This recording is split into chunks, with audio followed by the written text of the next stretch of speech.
What's up, guys? Tommy Bowyer here from Movie Rewind, and welcome back to Unboxing the Controversy. Today we'll be talking about Star Wars, the sequel trilogy. So, without further ado, let's get into it.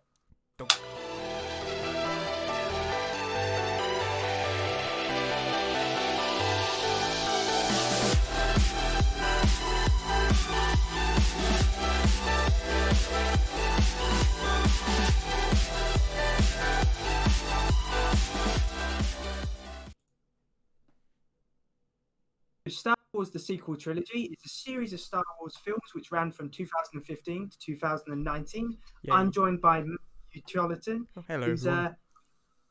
a big fan of Star Wars. I think Yes, you're I a big am. fan of them.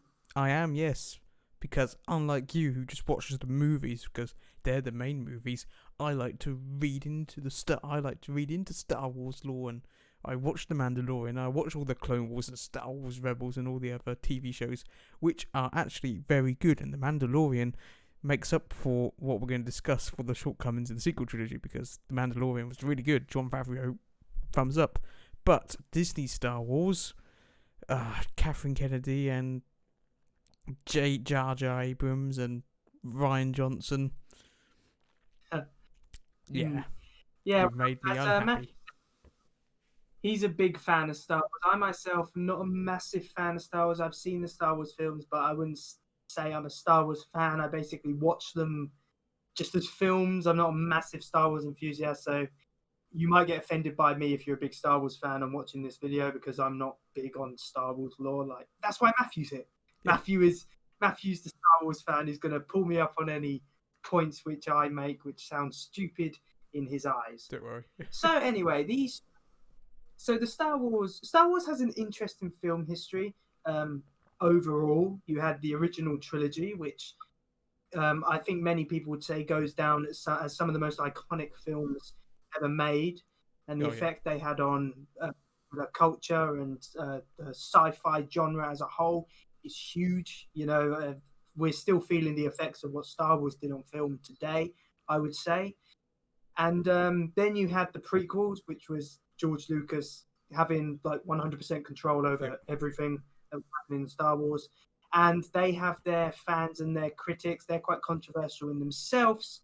However, today we'll be talking about the sequel trilogy, which is the latest series of Star Wars films. And these were funded and made by Disney because Disney purchased Lucasfilms and didn't want George Lucas really involved in the films whatsoever after the prequels and all of that. So they were basically going for these films are set after the original Star Wars trilogy. Yep. So episodes About 30 seven, years after Return of the Jedi. so episodes 7 to 9, and I remember when The Force Awakens, which is the first film released in 2015, directed by J.J. Abrams, when that was released, there was so much Yep. anticipation for this film. I mean, me and Matthew were in year 11. We were in year 11 at that Year time. 11, yeah.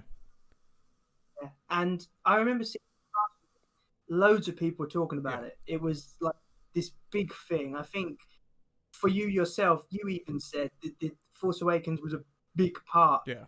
for your life at that moment in time, because for many it would have been the first Star Wars film they'd seen on the big screen, for quite a lot of Star Wars fans. Yeah. So what like when going to see this film, you've discussed about me about Well, as you know, we both went together to go see this film on. I think we went on the opening Friday, I believe. So it was quite busy. I'm pretty sure we pre-booked our tickets, and like going into the cinema for the first time. Of course, around where we live, you don't get the massive crowds that go and that scream and shout at everything and cheer and uproar. But going to the cinema and seeing, the iconic opening crawl and theme song blasting through your ears, like it's a big moment.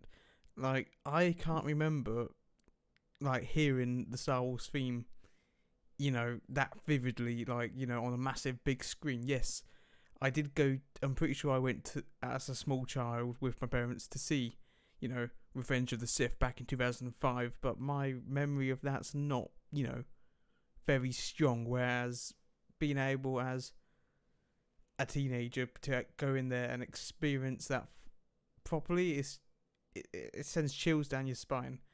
That opening crawl, that theme song, and you're thinking, oh, this is gonna be awesome. Yeah, I've heard quite a lot of people say when they went to see this film, because even going back to at the end of the original Star Wars trilogy, a lot of fans didn't want to see prequels. They wanted to see a sequel to the Yeah. original story. So that you could say these films have been anticipated by a lot of Star Wars fans for a very long time. And I have to say, I didn't see this film in cinemas. I watched it on DVD a couple of months after it was released. But from when I was in the cinema seeing other films and there was trailers for this films, you could sense, you could feel in the audience that kind of excitement that people were really looking forward to seeing this film and anticipated. So I think we'll get into now. Was the anticipation worth it? Did The Um, Force Awakens deliver on what it was supposed to do? I think it's hard to say because no one really knew what it was supposed to do. Of course, Disney came in and basically like after Revenge of the Sith, in terms of like the story carried forward, there was comic books, there were stories that were told that were what used to be classed as canon, but then when Disney bought the rights to Lucasfilms, all the extended universe, all the Star Wars Legend stuff, that was literally Disney came in with a big knife and said, forget that, that's not canon anymore. So there was not. So in terms of where the story was going, no one actually knew what direction they were going in. So they had a pretty big open book, but Disney, I thought they played it very safe. In fact, a lot of people would say they played it too safe on how a lot of characteristics would resemble A New Hope. But I thought it was a decent movie in terms of a Star Wars movie. It was decent.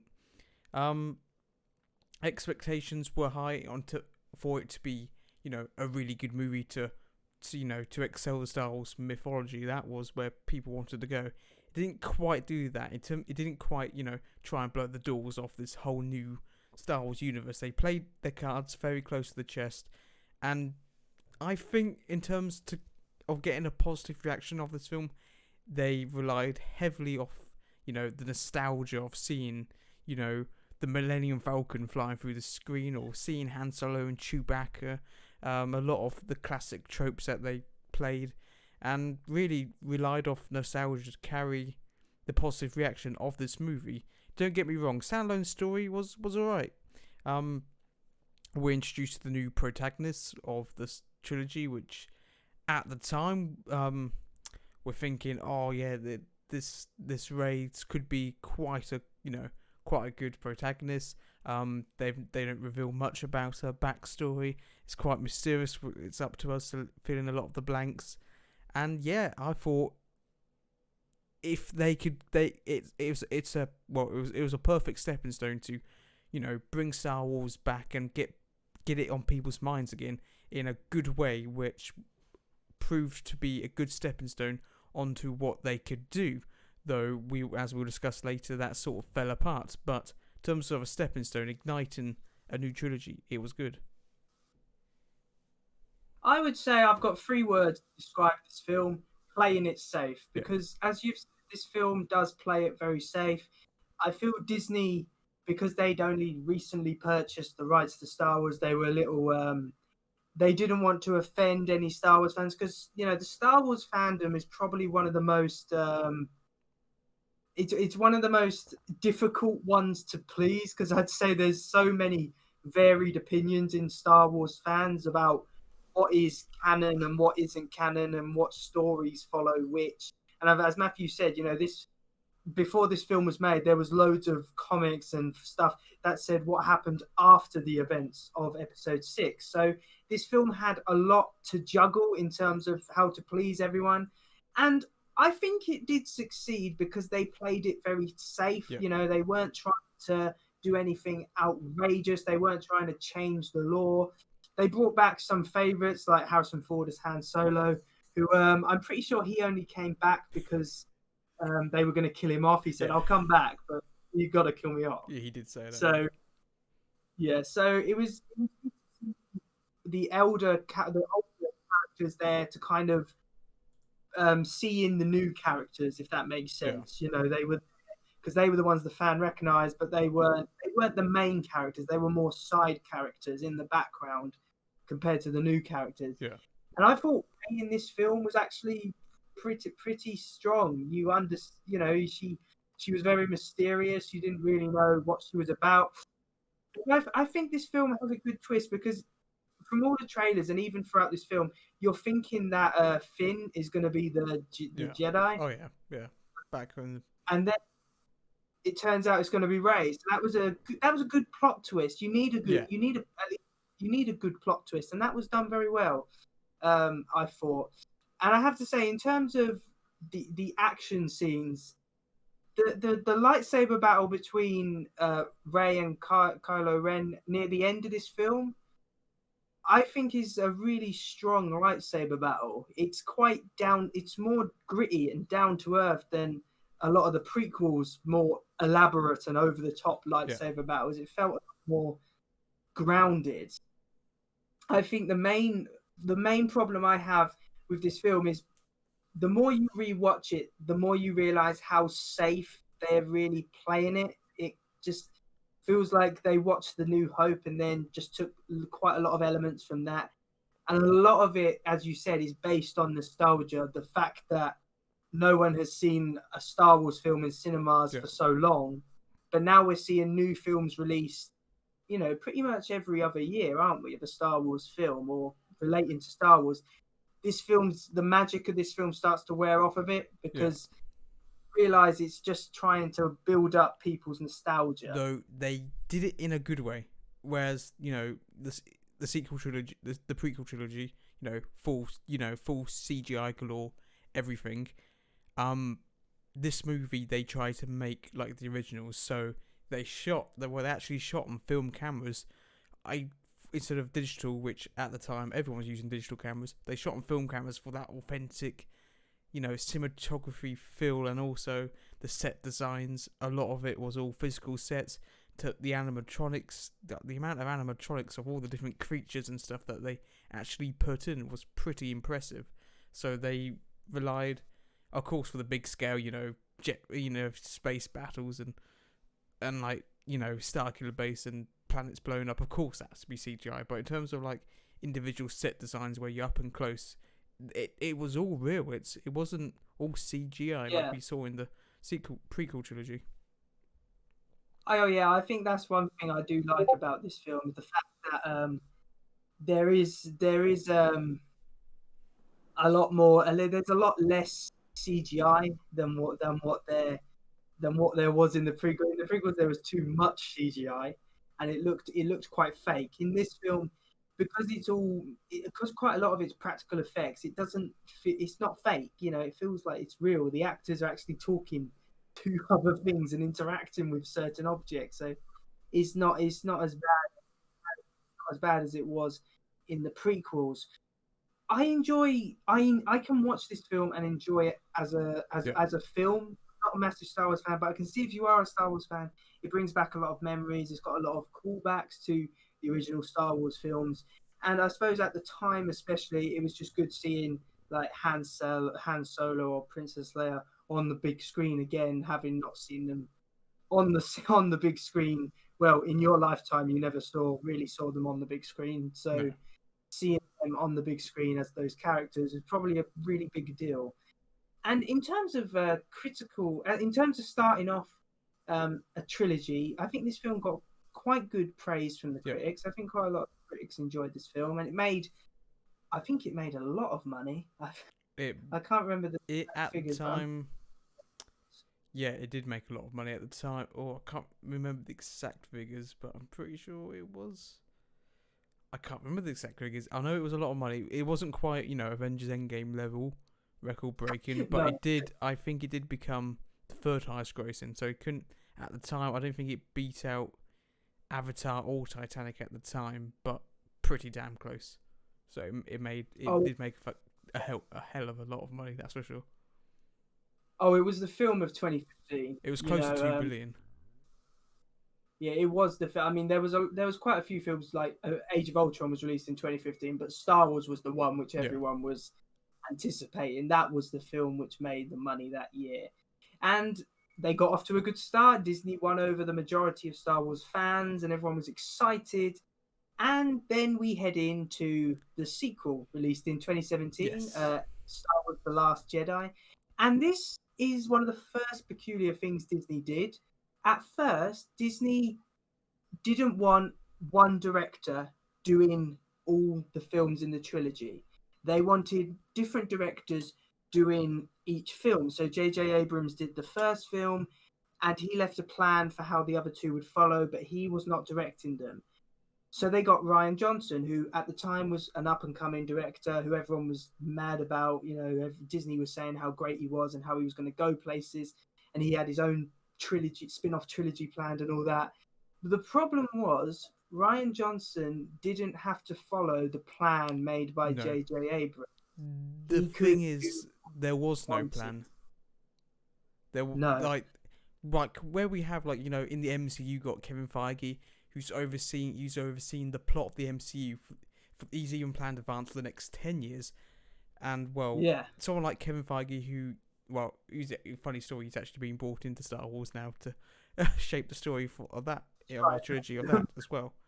But so Marvel, you've got Kevin Feige. He shapes the story so everything's flows through nicely. So and everything's following a clear, cohesive story. Star Wars didn't have that.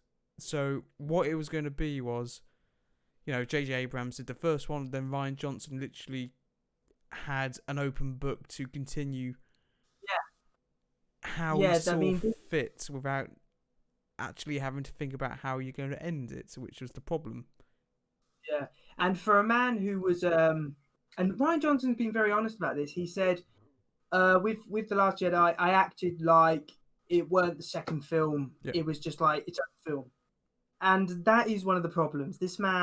Disney gave this man a free hand to do whatever the hell he wanted with this film. And I remember when it was released, the critics surprisingly actually liked this Rotten film. A lot of the Tomatoes critics, very positive. It was in the yeah. It was in the 80s, high 80s.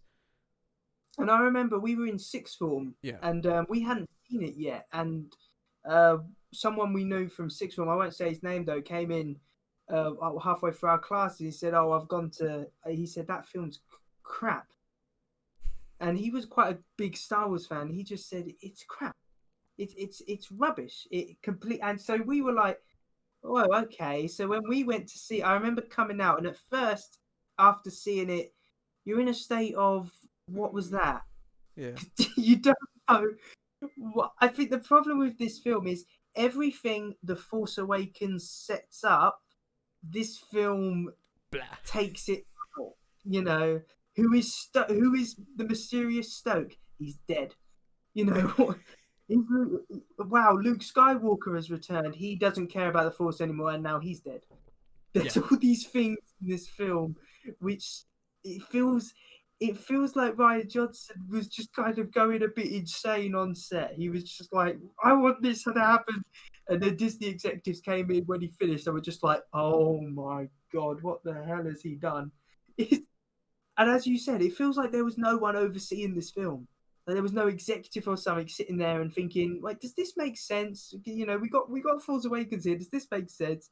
It felt like it was just Ryan Johnson, just like doing whatever the hell he wanted. So I think I'll ask you, Matthew. There's some of the things.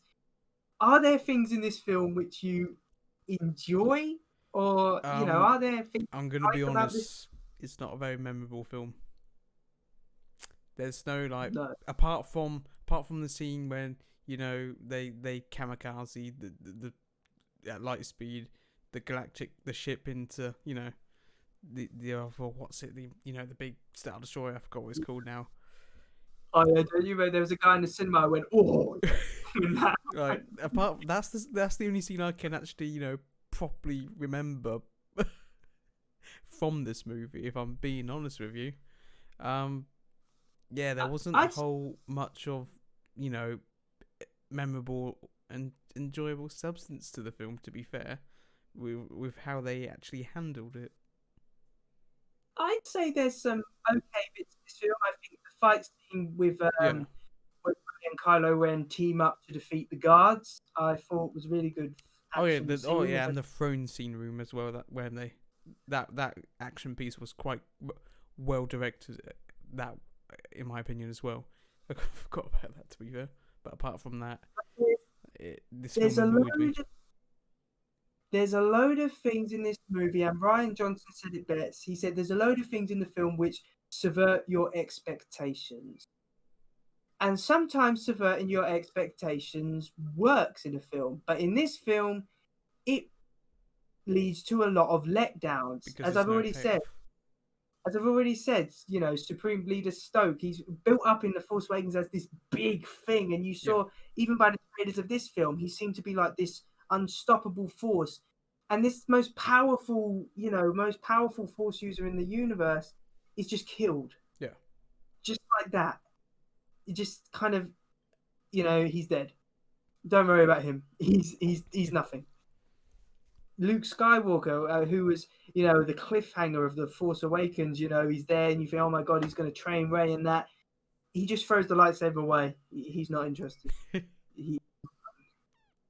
And it's stuff. And another scene where Finn looks to be sacrificing himself near the end of the film, the final action scene. Oh yeah. He looks like he's going to be sacrificing himself. No And I remember payoff. sitting thinking, oh my God, he's going to sacrifice himself. That'll be I'm upset about that, but it'll be a good end to his story arc. No, Rose saves him. And how they treated Luke Skywalker, I thought was pretty bad. Because we were building this up for years, we're finally going to see, Jedi Master Luke in his full power. Like, Yeah. In the original trilogy, we never got to see that because he was in the process of becoming a Jedi. Whereas everyone's looking forward, we're going to see Luke finally. He's finally going to show us, like, his ability in the Force, He spent all these years becoming a Jedi Grandmaster, and he's going to have some massive trick up his sleeve. He's going to be awesome. Nope, we don't actually get to see Luke in action. We don't actually get to see Luke properly use the Force, apart from to use the Force to, telepathically project an image of himself. Yeah, I felt that was a massive letdown. I mean, when he looks like he's gonna come out, when like all the guns are firing at him, and then he comes up and kind of goes. This is it. This is where we're gonna see. Like, oh my God! And then when they found out that he's just this Force, I think I heard everyone in that I go, oh. Because you build it up, you're like, you see, all the 80s shooting where Luke was, and he just walks through the smoke, and you're like, holy shit, this guy's gonna be he's gonna be a badass. Nope. No, he's not. He's nothing. I think that's the problem with this film. All the stuff which was set up in Force Awakens, Ryan Johnson decides to end. And honestly, if you look at when this film ends, I had no idea where they were going with it. And I know some people might say, well, that's a good thing. You want to be kept surprised. But no idea, because everything which looked like it was going to be a storyline throughout the trilogy ends in this film. It's like Ryan Johnson just came along and just went whoosh and then left. And there's quite a lot of sections in this film I don't think need to be here. Yeah. Finn and Rose on when they go to that casino planet and all about freeing the animals at one point. I don't know why that was in the film. That was pretty pointless. It didn't really do a lot for the main story. And floating layer. That was I found it pretty boring. Don't forget floating layer though. Also, I thought that Princess Leia. I don't know a lot about Star Wars, but is she a significant Force user? Is she actually a Jedi? No. That bit never gets explained on, because Luke's sister, she's Force sensitive as well, but never trained as a Jedi. Or is she? We don't know. Oh, there's a moment in this film when near the beginning of the film, he Kylo Ren is looks like he's going to fire at Princess Leia's ship, and then someone else, another like ship fires, and it blows up. And I was sitting there like, oh my god, they've killed her, because of course Carrie Fisher tragically passed away shortly before this film was released. So I was like, oh my god, they've killed her off straight away. Wow, that takes balls. Oh no, she's still alive. There's all these things. It's like they were afraid. At some parts, it's like they were afraid to take risks, and at other parts, it was like they just took so many risks. I've seen detailed videos saying about how bad this film is an insult to Star Wars lore. Yeah. A lot of people have said it doesn't make sense in terms of the Star Wars physics and how the Force is used. They say it doesn't make sense, a couple of the things used in this film. As I said, the biggest problem I have is Al Stoke, who's this it's like one of the most powerful Force users, can't sense a lightsaber being turned, towards him. But what the hell is the point of that? Like, it makes you think where he says, "Oh, I bridged your minds together using my strong power of the Force, but I can't sense your mind, and the lightsaber turning using the Force." But yeah, we are. I think it would be a better scene if he just. What are you doing? You thought that was going to do it? I don't know. I just thought I that read your minds to bring you together, but no. I thought Kylo Ren was an interesting villain in the first film, but in this film, I don't feel like he's really that interesting. He's not really much of a villain. He's just like he's just like a little boy who's just been given a bunch of new toys at Christmas and said fire. He's like this whingy little kid who just kind of didn't get hugged that time, and now he's like angry with everyone and wants to kill everyone. Yeah, I don't know. This film was just a mess, and so many people dislike this film. I mean, it was very controversial for a Star Wars film, and I don't think there'd ever been a Star Wars film which was this. I know the prequels were quite controversial, but this film really upset people. And a lot of people haven't gone back after this film. So I would say this film failed due to poor direction. And poor studio decisions as well. But as a Star Wars movie, Disney are to blame because they gave Rian Johnson complete free hand to do whatever the hell he wanted, and Rian Johnson looks like he didn't really care about Star Wars fans. When Force Awakens was playing it safe and trying to win over Star Wars fans, this film felt like they didn't really care about the Star Wars fans. They were more just trying to just kind of go in Rian Johnson's weird direction. Yeah. So have you got any final thoughts on this film? I mean, no, I don't want. No, I can't think. Can't really say any more. Failed as a Star Wars movie. Looked back by critics as a good standalone movie, but an insult to the Star Wars universe it's meant to be setting. Yeah, definitely. But so anyway, now it gets better. We move on to Star Wars Episode 9, The Rise of Skywalker. Now, I remember, and I kept saying to you throughout the duration of last year, no one's talking about the new Star Wars film. No. And you said, oh, yeah. And I said, but when Force Awakens came out, everyone was talking about it. No one's talking about this film. And it was from that moment I realized how many fans were pissed off with Disney's run with the Star Wars films. Because by that time, we'd had quite a lot of different Star Wars spin-off films out as well. And a lot of people weren't happy. So this film did not have an easy ride of it. J.J. Abrams is back to direct. He was brought in after the last guy quit.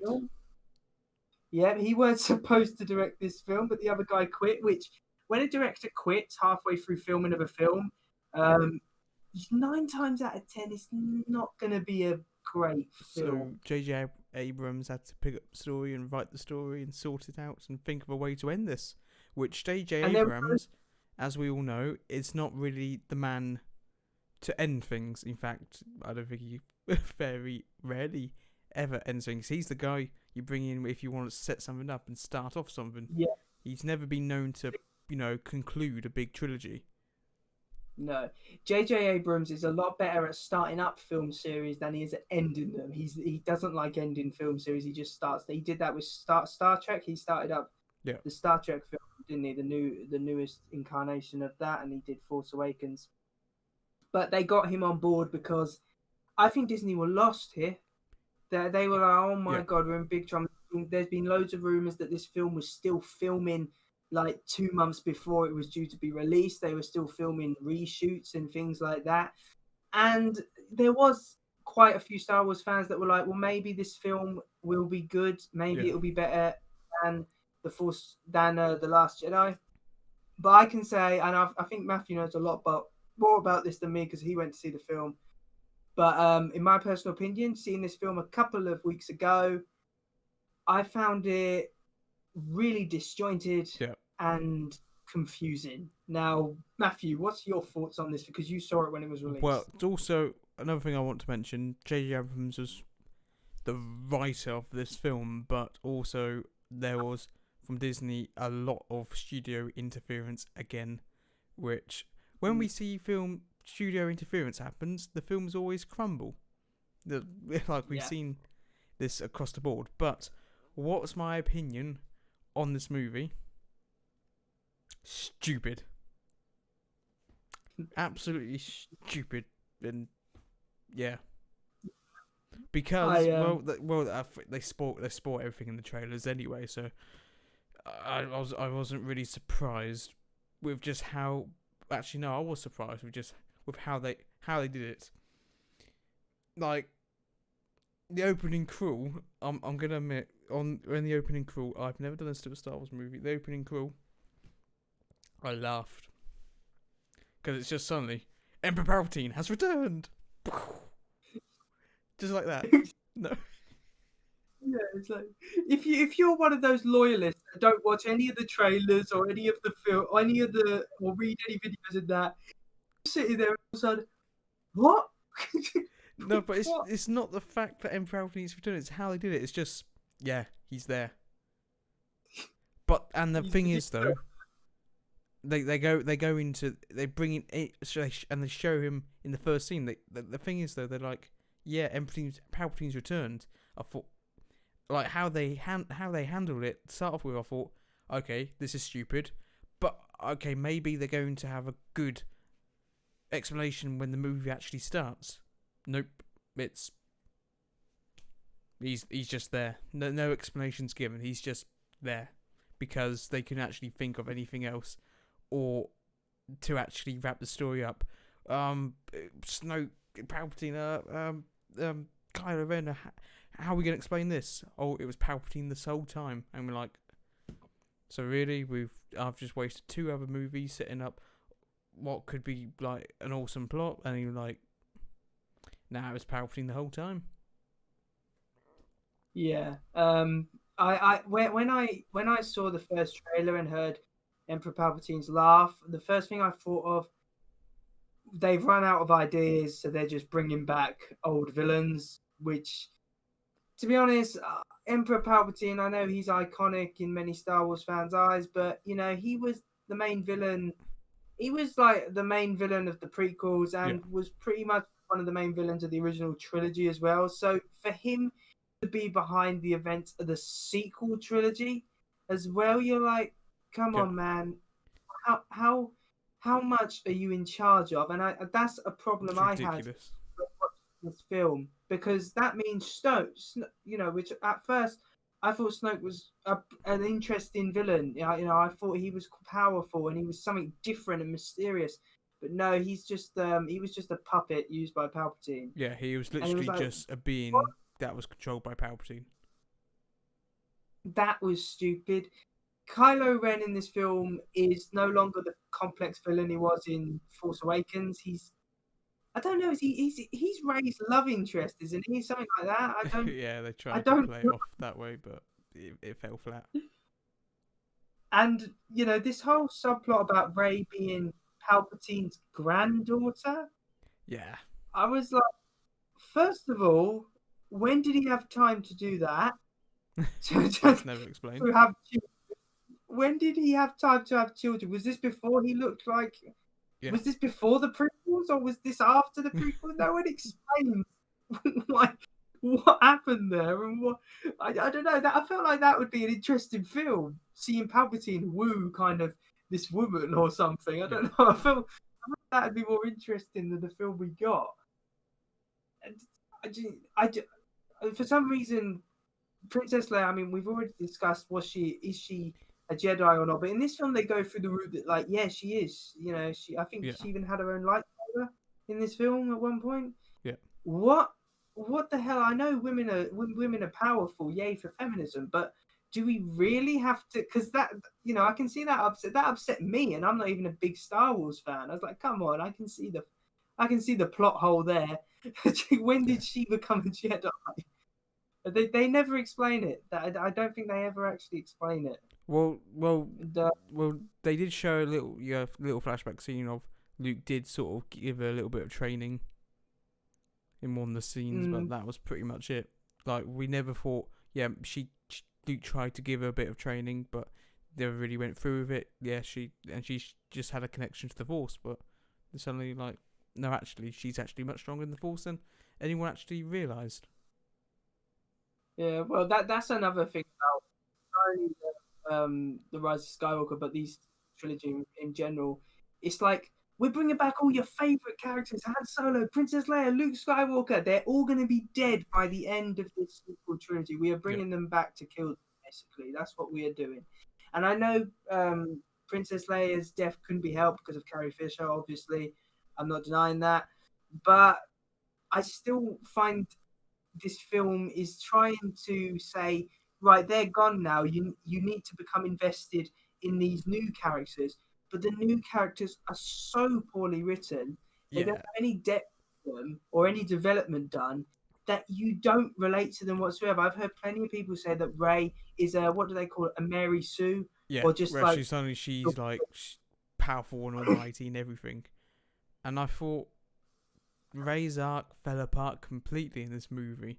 And like the things they thought, maybe they're going to try and do this, maybe, but they never actually fall through in their little teasers. You know, Rey might turn to the dark side as we saw in the movies. Like, I thought like how they did it was stupid. Like, yes, Rey out of nowhere suddenly has this dark side tendency, anger and all that stuff, and angsty stuff that's just come out of nowhere, which we haven't seen in the previous two movies. And like suddenly, then she's like, she makes lightning come out of her hands because Palpatine dark side. Even though to do Force lightning's actually an ability that you have to learn through the Force, you don't just get given it. But more stuff, and like, and the tease of like Rey could turn to the dark side just fell flat. Cause I'm just looking at him like, no, that's not believable. It's not a credible twist that I can actually see them pulling off.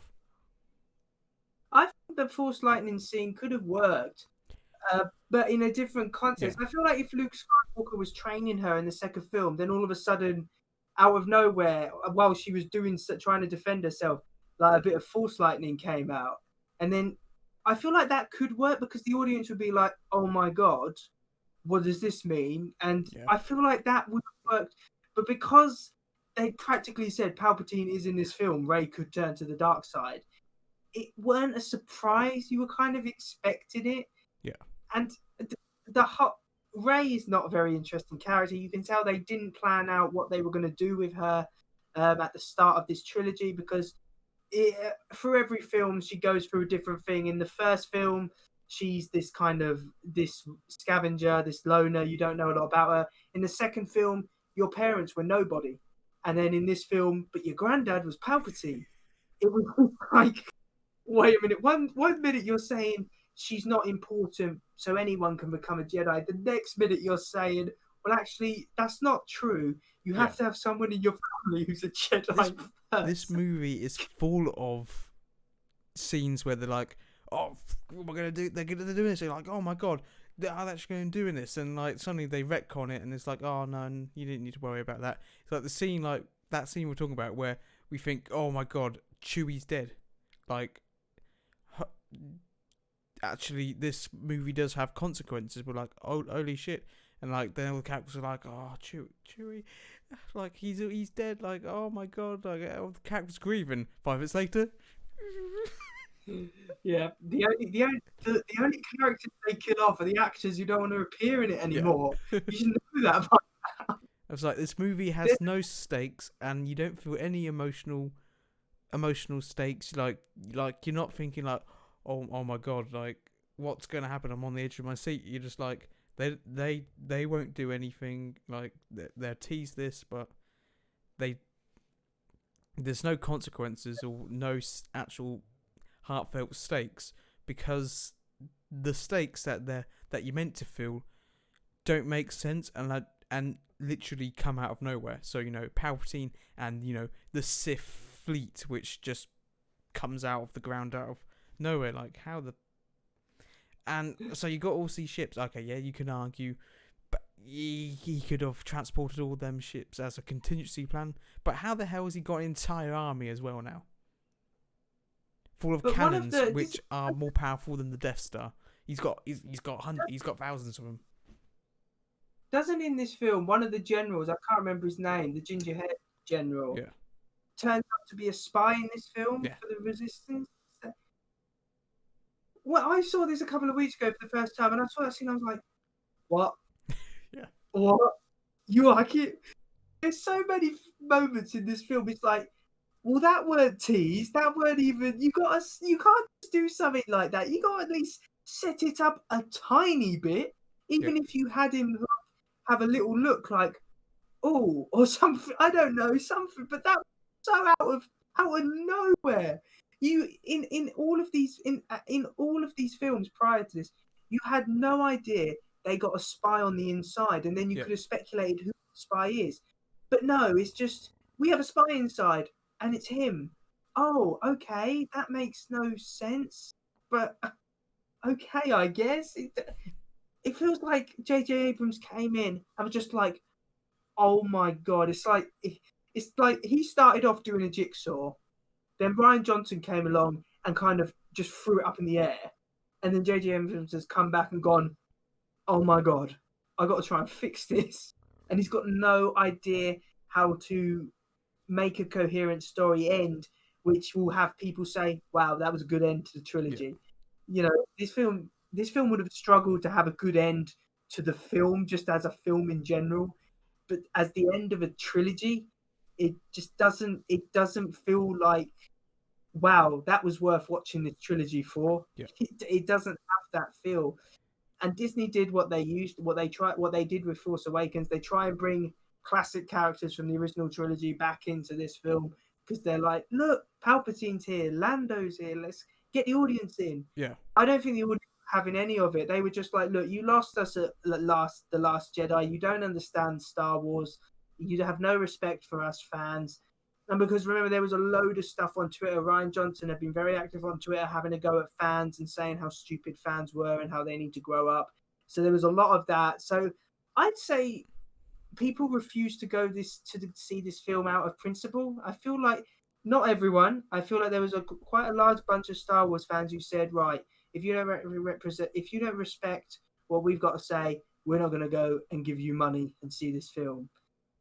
And I think I've seen loads of people say that this trilogy has turned them off Star Wars, because just say it's so disrespectful to what George Lucas. And this movie likes to bring in things out of the blue and not have to explain them. Like they brought in the ability of force healing out of the blue just to satisfy the plot. Suddenly Rey out of nowhere can use force healing, which we've never seen before in Star Wars at all, but suddenly she can do it perfectly. I'm sure and then Kylo Ren can do it as well out of the blue.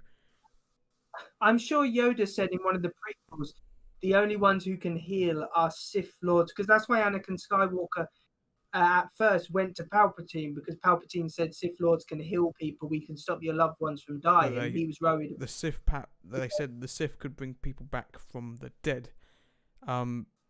Force healing itself was sort of teased, but not something you can just do I found it. instantly, and yeah, and I felt especially like it was. not to bring people back from the dead either, which they used in I this felt. film as well. I felt like, just as you said, it was just used to satisfy the plot. You know, that Ray brought Kylo Ren back to life Yeah, without any consequences. But then when Kylo Ren brought Ray back to life, he died. So yeah, I don't know how that works.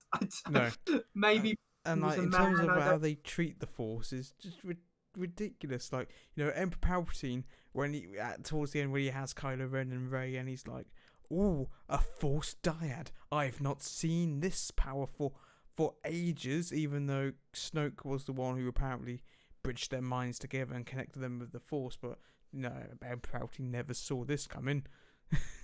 Yeah, but he was the puppet, so obviously Palpatine must have had a clue, or did he just not listen at that point? And the thing is though, when he's saying, "Oh yeah, Ray, if you strike me down, all like," and he said, "all," and that's how they did it. All the Sith will flow through, all the Sith flow through me, and will flow into, and I will flow into you. And then suddenly he goes, "No, actually, turns out all the Jedi actually flow through Ray." Like, what? I feel like I know that this film was probably written over like a sandwich and some crisps when he was sitting in his caravan. But I feel like Snoke was supposed to be Palpatine in this film. Like, I get the idea of J.J. Abrams thought the trilogy might end like this, with Snoke kind of in a big battle. But because Ryan Johnson made the idiotic decision to kill him off and make him out to be nothing, J.J. Abrams brought Palpatine in for the simple reason the villain he set up in Force Awakens was killed off. So he had to bring Palpatine back. He just I think Palpatine. It was just like, we'll get audiences in that way. When Palpatine's well known. As I've said, Palpatine has been the main villain in the previous films. Having him in this film, controlling everything again, it's like, what? Is there no other villain? Is it just Palpatine behind everything? Because that's what it seems like. This film was a mess. It's a train crash. Do you This know what I film was don't a train. understand?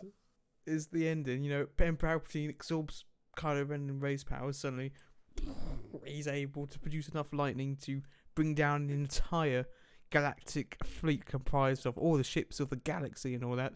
But then, but then Rey comes out with one lightsaber after having all her power drained. That might not be enough. Boy, she's got two lightsabers, but that's enough to deflect Yeah. all that lightning energy, which could ground a galactic fleet. Like, what? And this And is of and course, Rey's meant to have had all her power drained by Palpatine, but now suddenly she's no. And of course, this film does do a little bit of what The Last Jedi did in reference to Force Awakens, whereas it like forgets things that The Last Jedi was setting up. Like, Rose is kept on a very low She's like, profile "Hi, during this, bye." because fans had a massive problem with Rose. They didn't find her a very interesting No. character. Not many people liked her storyline. So it's like J.J. Abrams forgot about her in this film. It's just like, well, she said hello, bye. It felt like Jar Jar Binks, like his big influence in episode 1, but then, in the next two, he hardly gets any screen time whatsoever. I feel like that's what they did with Rose in this film. And as the ending of this film really pisses me off, I don't know why. When she Yeah. makes her own lightsaber, and then she says, "What's your name?" Ray Skywalker. It's like, you're not a Skywalker. What is that? What is that all about? I don't get that. Yeah. I don't know Makes what no point sense. that proves. Is that just to get the title Rise of Skywalker seem relevant?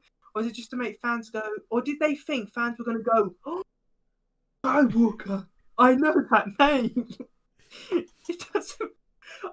Yeah, you Well, killed I him. think what would be better was if she had said, like, Palpatine's done all these bad things, and like his name is like a force of evil, and she decided, my name's Ray Palpatine. Like, she was going to make Palpatine become a name that is good, is recognized with good things. And I feel like that would have been more impactful than just saying, I'm Ray Skywalker, because it's like, wait, you're not you're not a Skywalker. You're milking off you're milking off a legendary family. Come on, come on. There's no need for that.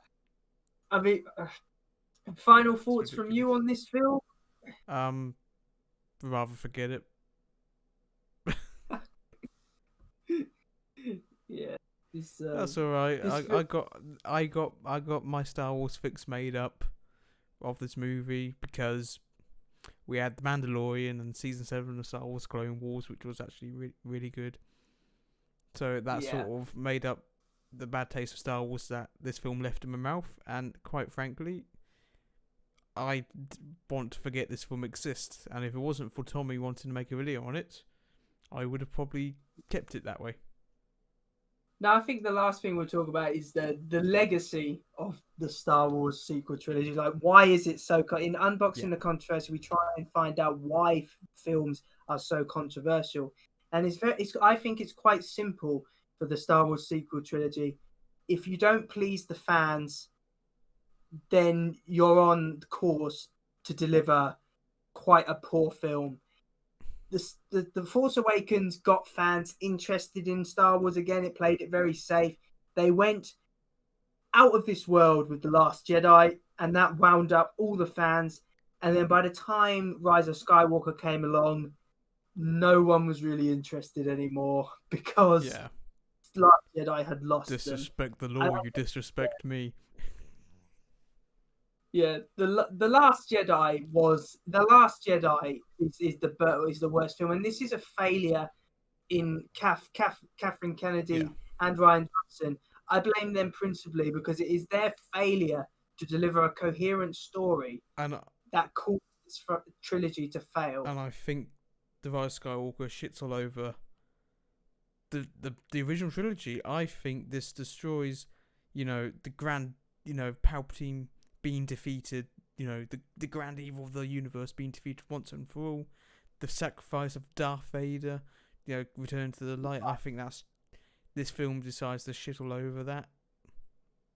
Yeah, this And that's film why was people made. don't like this film, because of how it disrespects everything that's been. And Disney Yeah, fucked it up. with, Simple with as a that. trilogy, with a trilogy, you need a plan. You need a coherent story. When Christopher Nolan directed the Dark Knight trilogy, he had maybe not a crystal clear idea, but he had a brief idea in his mind of Yeah. where he wanted to go with films. Kevin Feige, as Matthew's already said, with the MCU, very detailed 10-year plan of where they were going with those films and what they were going to end with. With this film, there is no coherent structure, and I won't have it that they say, well, there was to begin with. No, if there was a coherent structure, you wouldn't have three directors doing each film, and you wouldn't have an actual storyline set up from the first one. There was none of that.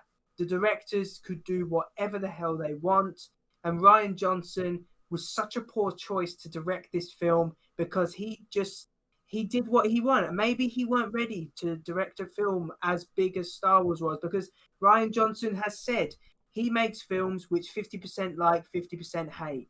So why the hell did Disney think it was a great idea to employ him to do a Star Wars film, which in many people's minds are very, very close to their heart? Such a delicate fan base you have to please with Star Wars films.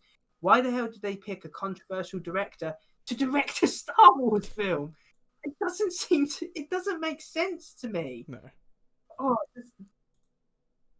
well, oh, I've run out of things to say. It's just poor executive decisions and poor directions. That's what made these films what they were. So thanks for watching, guys. I hope you enjoyed another installment of Unboxing the Controversy. Hopefully, I didn't piss off any Star Wars fans out there with my lack of knowledge of the Star Wars lore. Please remember to like, comment, and subscribe in order to receive great and maybe even improved quality content in the future. I would like to thank Matthew for coming on and practically being the sound voice in this video, because he knows more about Star Wars than I do. And we hope to bring you another Unboxing the Controversy very soon with some monthly series. So we'll bring you one by July, I promise. Yeah. And we will see you in another one. See ya. Goodbye.